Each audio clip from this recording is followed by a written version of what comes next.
adwa retain bursary and they were mondo wager gangowa skunde wa pes ndi odong ne jon dewa yes nikech ka nyathi nyalo kale school e primary ma budala gino onge gima mono nyathino kale secondary ma is next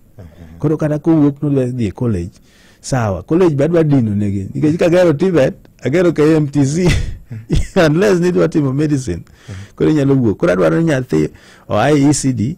dalagi odhi primary dalagi odhi junior dalagi odhi high school dalagi koro kata kowuok odhi kologi TVET kacha kata odhi ndhiwa TVET kata kodhi KMTC put and within the constituency mano tiende ni wachielo ohinga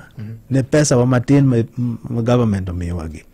otherwise wan akawa 3/4 mag pesa mag bursary to wamiyo sikunde maoko tiende ni gin gigerore to wan wadok chien nyithindo mabeyo bende gikawo wadongi ma kana nyathi kokawo yudo D mondo japuonj puonje moyud A it's not possible koro wa retain brain be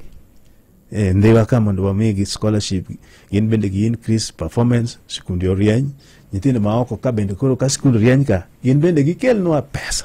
That is the whole idea. Okay.